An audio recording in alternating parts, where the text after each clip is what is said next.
Bonjour, je suis Francis Jacquet, votre formateur au bien-être. Aujourd'hui, une vidéo sur la respiration abdominale. Pourquoi il faut respirer avec le ventre et comment respirer. Mais tout d'abord, si vous le désirez, vous pouvez télécharger mon PDF Améliorer votre vue en 5 minutes par jour en cliquant sur le lien ici en haut à droite qui s'affiche. Je vais vous expliquer le processus de la respiration.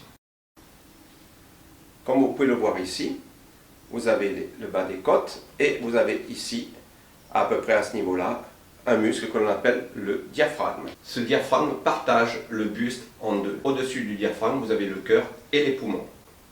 Et en dessous, vous avez les autres organes.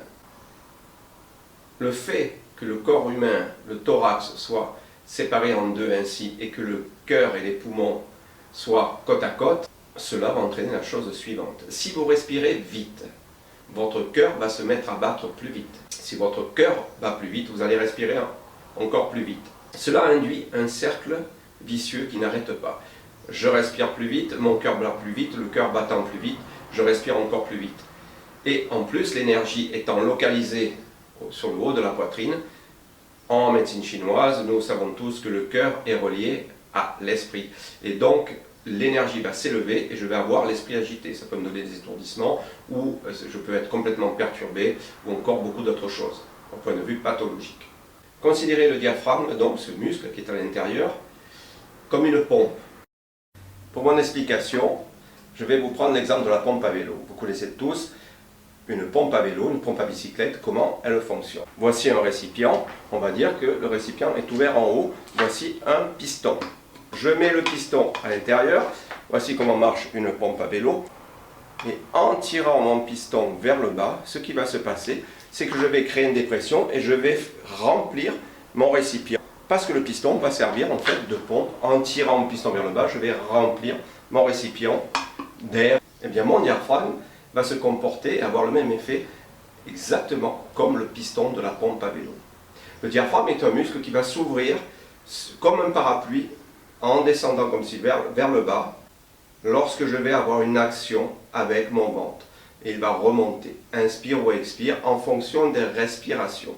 Là, je vais vous parler aujourd'hui de la respiration bouddhiste.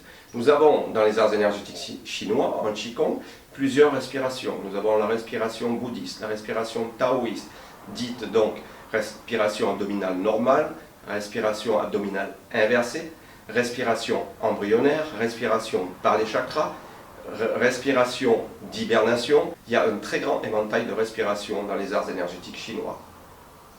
La respiration sert de stratégie et en fonction du but que nous voulons atteindre, soit se calmer, soit se mettre en action rapidement avant un combat, soit pour méditer, soit pour atteindre un niveau spirituel, nous allons nous servir d'un certain type de respiration. Alors aujourd'hui, je vais vous parler de la respiration qui va être calmante, qui va être apaisante. Alors pour vous calmer, nous allons faire travailler le diaphragme de la même façon que le piston de la bicyclette, en mettant en action la paroi abdominale.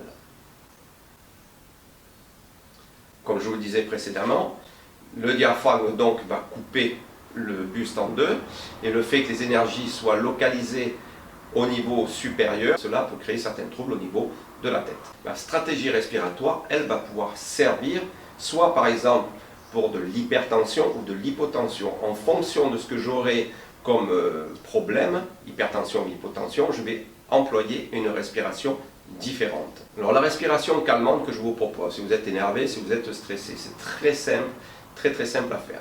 Si vous venez de vivre une situation de stress, dans ce cas-là, posez-vous quelque part, tout simplement, mettez-vous bien droit, ne croisez pas les jambes sur le bord d'une chaise, asseyez-vous le plus droit possible, d'accord, le plus vertical possible. Relâchez les épaules, relâchez les bras, les avant-bras, la nuque, rentrez légèrement le menton et tout simplement vous allez faire ce qui suit comme respiration. Alors vous allez respirer par les narines, inspire et expire par les narines et sans à-coups. Pour commencer cette respiration abdominale, c'est simple comme bonjour. Vous posez une main sur la poitrine et une autre sur votre ventre. Simplement, dans cette position, lorsque vous inspirez, en fait, ou expirez, cette main ne doit pas bouger sur la poitrine. En haut, la main ne doit pas bouger. C'est celle du bas qui va bouger. Donc, je suis comme ceci. Lorsque j'inspire, la main du haut ne bouge pas. La main en bas, par contre, avec mon ventre, je vais la pousser à l'inspire.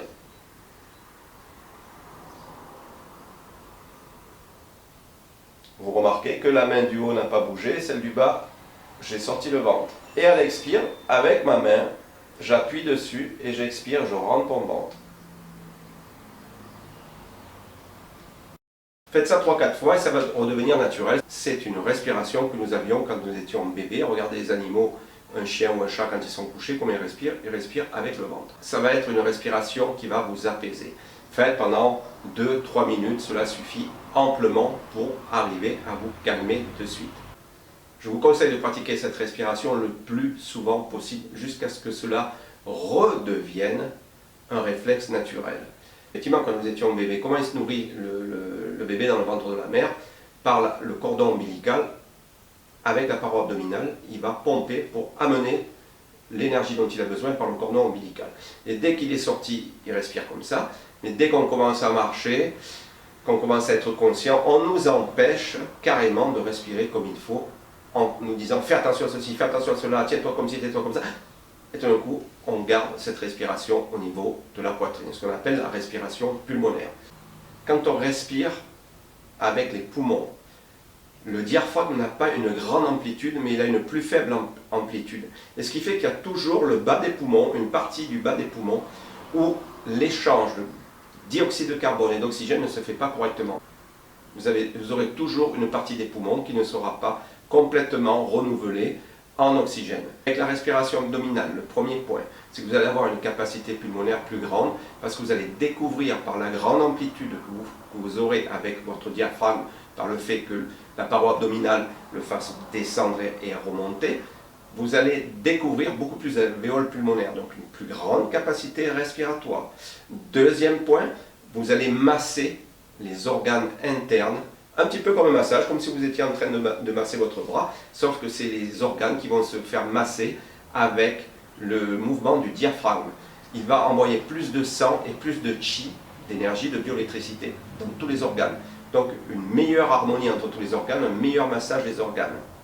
Et troisième point, avec cette respiration-là, vous allez vous apaiser et vous calmer. Donc pratiquez cet exercice, faites-le régulièrement, 2, 3, 4, 5 minutes par jour, tout le temps si vous le pouvez, et vous allez voir que vous allez être beaucoup moins stressé. Vous contrôlerez beaucoup mieux, vous serez beaucoup plus à l'aise, beaucoup plus calme, beaucoup plus cool, beaucoup plus zen. Donc voilà, c'était la respiration abdominale normale, dite bouddhiste, dans les arts énergétiques chinois. A très bientôt, merci de m'avoir écouté, c'était Francis Jacquet, merci.